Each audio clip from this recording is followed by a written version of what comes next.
काम कुठं झालेलं आहे, किती झालेलं आहे? आज नवी मुंबई एअरपोर्टची पाहणी करण्यासाठी माझ्यासोबत आमचे एमडी, अदानी ग्रुपचे कॅप्टन, त्यांचा सर्व स्टाफ, व्हाईस एमडी, आम्ही सर्वजण पाहणी केली.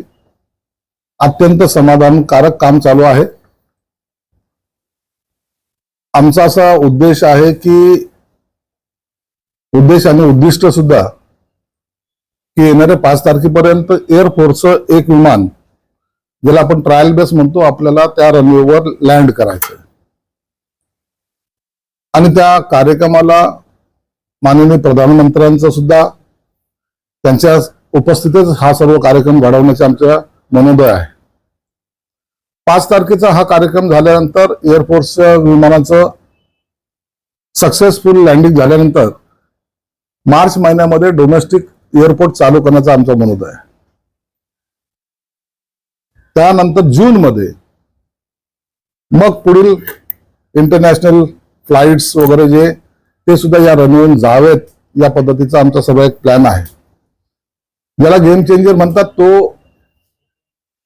ते काम या नवी मुंबईत होत आहेत.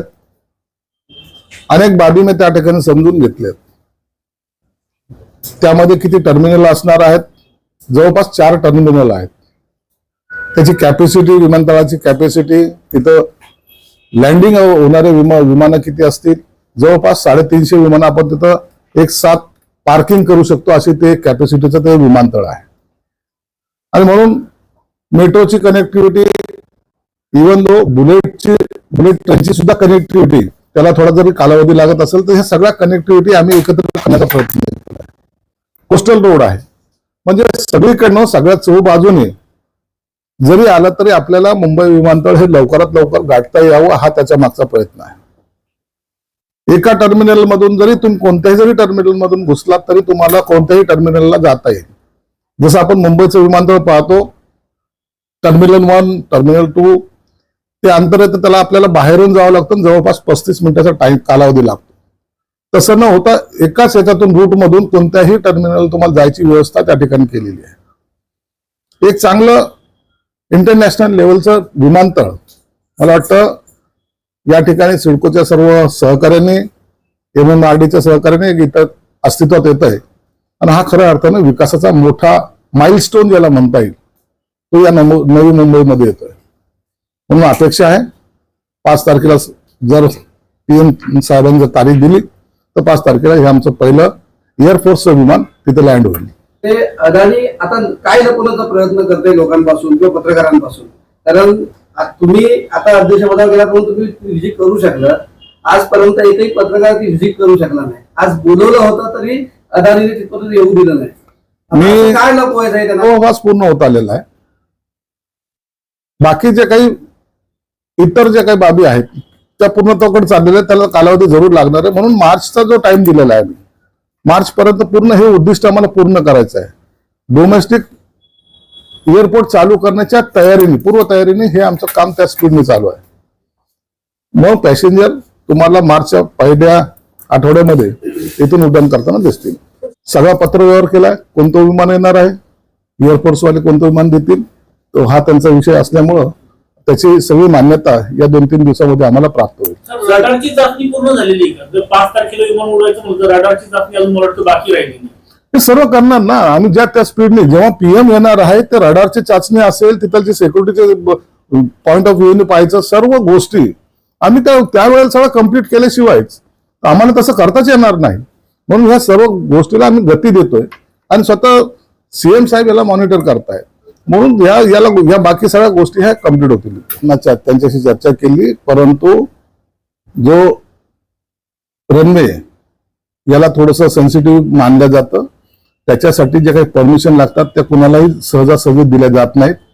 मी त्यांनाही सांगितलंय, जर पूर्ण प्रेसला जरी बोलवता आलं नाही तर आपण एक स्पेशल परमिशन, जशी आपल्याकडे ANI एजन्सी आहे, ती तुम्हाला सगळ्याला देऊ शकते. म्हणून त्यांना सांगितलं की पुढच्या आठवड्यात जेव्हा हे कम्प्लीट होईल, आम्हाला उद्घाटन करण्यापूर्वी हा सर्व काय आम्ही निर्माण केलं हे तुमच्या माध्यमातून जनतेपर्यंत गेलं पाहिजे, ही आमची धारणा आहे. मग पाठवणारं मीडिया तुम्हीच आहात ना.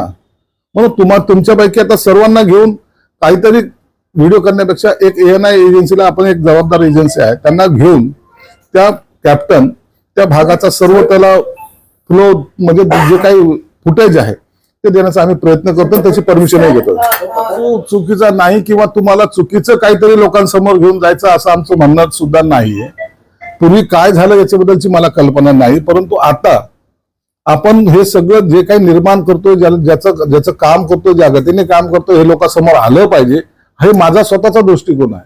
म्हणून मी त्या दृष्टिकोनाच्या अँगलनेच पाहतोय की आपण काय घेऊन जाऊ शकत नाही, काय नाही. रनवेवर आजपर्यंत पत्रकाराला अलाव केलेलं नाही, परंतु या ठिकाणी म्हणून मी मुद्दामून ANIचं नाव घेतलंय की त्यांना किमान त्यांना तरी आपल्याला परमिशन घेऊन त्या रनवेवर जाता येईल का, हे सगळा प्रयत्न मी करतो. आणि निश्चित तुम्हाला या 2-4 दिवसामध्ये त्याच्याबद्दलची माहिती सुद्धा देईल. मलाही समजले पाहिजेत ना. प्रोजेक्ट त्यांचा नाही ना सर, प्रोजेक्ट गव्हर्नमेंट ऑफ इंडियाचा आहे.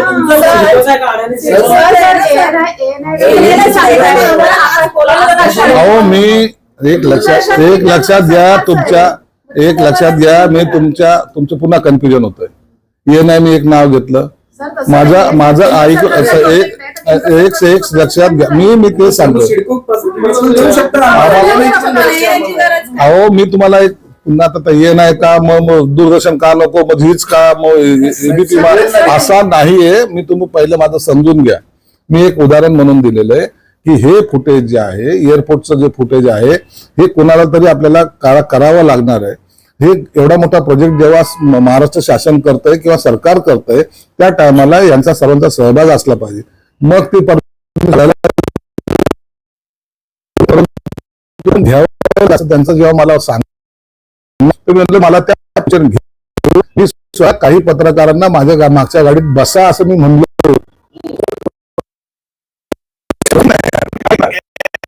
एवढं फ्रँकली सांगतो,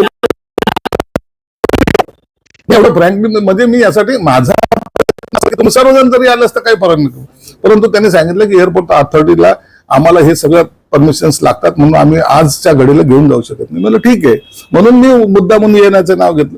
हे यासाठी घेतलं का ठीक आहे ना, परंतु तुम्ही बाहेर दाखवणार नाही का, तुम्ही काय निर्माण करतायत, मग लोकांनी कुठून पाहायचं का, ते काय ड्रोन लावणार आहेत का, काहीच नाही करणार. मग जेवढं चांगला प्रोजेक्ट आपण आणतोय तर ते लोकांसमोर गेलाही पाहिजे. मग ते माध्यम तर तुम्हाला कोण आहे, आज मीडियाच आहे.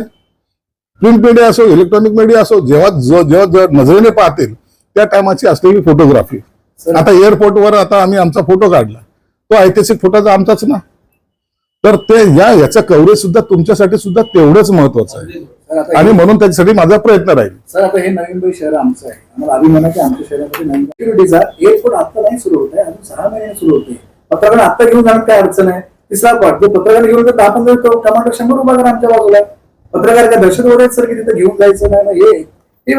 हे काय तुम्ही सगळ्यांना घेऊन जा, सगळ्यांना इन द सेन्स काय सिडकोकडे ज्यांचे रजिस्ट्रेशन आहे किंवा ते बघतील. मी 4 दिवसानंतर पुन्हा येतोय. तुम्ही हे की एकाच कुठल्या एजन्सीला घेऊन जायला बाकी कन्फ्युज नको ना यार, कन्फ्युज नको ना. मी एक फक्त उदाहरण म्हणून सांगितलं, तू आता तू हे नाही म्हणलं मला महानगरला घेतो, कशाला कन्फ्युजन टाकतात. कन्फ्युजन म्हणजे एक एक्झाम्पल मी दिलेलं आहे, त्या एक्झाम्पलचं एवढं मनावर सिरियसली घेऊ नका. सगळ्यासाठी येते. मुख्यमंत्री आले तेव्हाच पत्रकारांना नेलं नाही, केंद्रीय मंत्री आले तेव्हाच साईट व्हिजिट करून येता आणि तुम्हाला आम्हाला तुमच्या आत्मवृत्तासारख्या बातम्या द्याव्या लागते. याचा आपण आता काढू, त्यातला तोडगा काढू, काय टेन्शन घेतो. दुसरं असेल आम्हाला असं वाटतं की सिडकोचं आहे की नाही, नक्की सिडकोलाच व्हॅल्यू नाही तिथे, असं नाहीये. असं नाहीये. हे सगळं व्यवस्था केलं जाईल, त्याचं टेन्शन घेऊ नका. सिडको जेव्हा करताय आता तुम्ही तर अदानी आता केंद्र शासनाला सुद्धा जमत नाही असं म्हणायला पडते, तसं नका म्हणू. अरे आम्ही काम करतो, आमचे कर्मचारी काम करतायत, असं नाही. याच्या पुढे जाल तुम्ही आणखी, असं नका करू.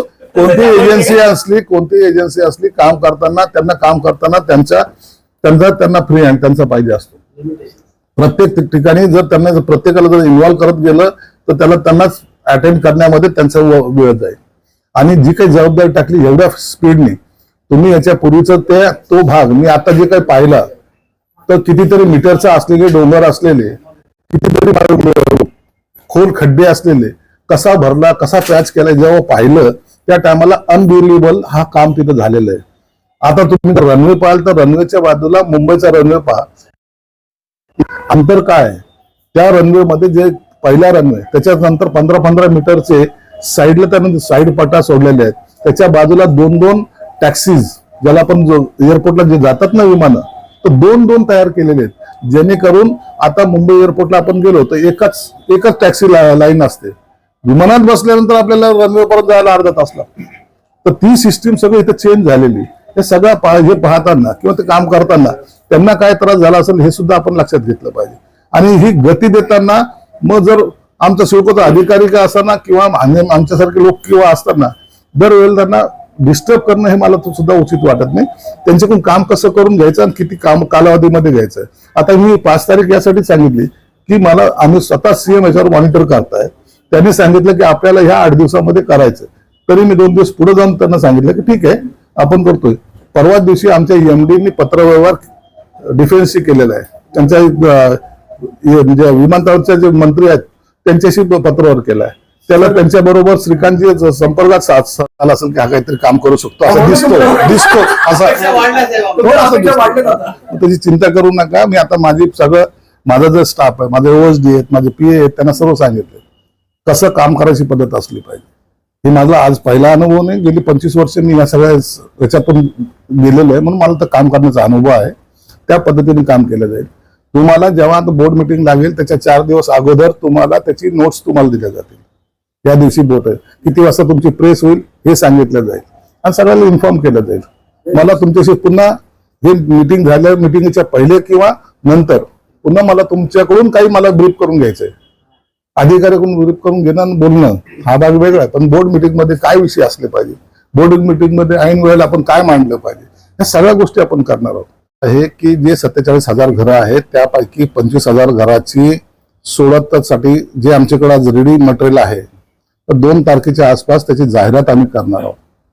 काही लोक पुन्हा कन्फ्युज होत आहेत. मी त्यांना एक सांगतो की हे पहिल्यांदा सिडकोच्या इतिहासामध्ये होतंय की सर्वसामान्य माणूस ज्याला घर घेतो आयुष्यात, पहिल्यांदा ज्याला घराची अपेक्षा असते, त्याचे स्वप्न पाहतोय, त्याला आम्ही 5 चॉईस देतोय. तुम्हाला कोणत्या फ्लोअरवर कोणतं घर पाहिजे त्याचा त्याला तो स्वतः त्या फॉर्म मध्ये फिलअप करेल. 5 चॉईस मध्ये जर अनेकांच्या चॉईस त्या घरावर जर आले तर मग त्यांच्यातून त्या लोकांसाठीच फक्त ड्रॉ काढला जाईल. मग त्यात तो लकी ड्रॉ मानला जाईल. पहिल्या फ्लोअर पासून ते मिनिमम 7-8 फ्लोअर पर्यंत कोणताही त्यांना कोणत्याही याच्यात तो भरू शकतो असे एकंदरीत आहे. 10 फ्लोअर नंतर आम्ही असं आणखीन ठरवलं नाही, परंतु काही छोटा मोठा प्रीमियम लावून प्रत्येक फ्लोअरला लावून त्या घराचे मग ते द्यायचा आमचा प्रयत्न राहील. हे जे काही 8 फ्लोअर 10 फ्लोअरचे जे खाली ज्यांनी चॉईसवर घर घेतलेले त्यांना मार्केटची जी अपसेट प्राइस आहे त्यानुसार आता सिडकोनी ती अपसेट प्राइस काय, मग त्याच्या सिमिलर आपली प्राइस असली पाहिजे असा त्यांचा एक दृष्टिकोन होता. परंतु आम्ही बोर्डामध्ये असं त्याच्यावर थोडी चर्चा केलेली. ते फायनल आता अंतिम मसुदा ह्या येणाऱ्या बोर्ड मीटिंग मध्ये होणार आहे. तर आम्ही असा विचार केला की जे लो कॅटेगरीमध्ये आहे तर पुन्हा त्यांना आपण जे घरं देतोय मग जो वरच्याकडून जेव्हा प्रीमियम घेतोय त्याचा फायदा हा खालच्या त्या लोकांना झाला पाहिजे. म्हणून त्यांनी जी काही अपसेट प्राइस दिली होती त्याच्यामध्ये 10% आम्ही ती प्राइस कमी करायचा प्रयत्न करतोय. म्हणजे त्यांना ते परवडेल. जवळपास 3-1 लाख रुपयाचा सिडकोकडे घर घेताना आणि प्रायव्हेट बिल्डरकडे घर घेताना एक वेगळा फरक असतो. तुम्ही तिकडे ब्लॅक व्हाईट करू शकता, सिडकोकडे ब्लॅक व्हाईट नाही तर व्हाईटच आहे. आणि म्हणून कर्ज घेताना होणारा त्रास त्यांना ती देताना जी काही धावपळ होते त्याच्यामुळे त्यांना ते 10% कमी प्राइस देईल. हे घर आम्ही त्याला उपलब्ध करून द्यायचा प्रयत्न करतोय जेणेकरून त्यांना सुद्धा एक समाधान मिळेल. आणि हा सगळं प्रोसेस 2 तारखेपासून जे सुरू होते तर 1 महिन्याचा कालावधी त्यासाठी लागतो. फॉर्म फिलअप करणे त्याचा सर्व करणे 1 महिन्याचा कालावधी, त्यानंतर ती सोडत होणार आहे. सिडकोची प्राइस असते त्या प्राइस नुसार सिडको हे आपलं रेट ठरवत असते. एखाद्या वेळेला एखाद्याचं समजा एक्झाम्पल एखाद्या घराचा रेट जर 30 लाख रुपये ठरवला असेल, ती ठरवताना त्या तिथलची असलेली व्हॅल्यू, तिथलची असलेली बाकीचे रजिस्ट्रीची व्हॅल्यू, कोणत्या रेटला कोणती रजिस्ट्री झाली ते सर्व काढून एक अपसेट प्राइस ठरवत असते. आणि त्या अपसेट प्राइसच्या सुद्धा 10% कमी जायचा यासाठी प्रयत्न करतो की ते सर्वसामान्याला परवडलं पाहिजे. बामण डोंगरी मधल्या प्रकल्पाची किंमत घराची किंमत सुरुवातीला 35 लाख ठेवली होती, नंतर ती शासनाने कमी केली 6 लाख रुपये. मग आता ती 29 लाखावर तुम्ही 10% परत पेन्शन देणार का? तुम्ही एक फक्त आम्हाला एकदा समोर येऊ द्या, आमचं प्रपोजल आल्यानंतर त्याच्यात जर तुमच्या काही सूचना असेल तर त्याचाही विचार केला जाईल. सर प्रकल्प असताना GR आपण काल काढलाय गरजेपोटी घरांचा.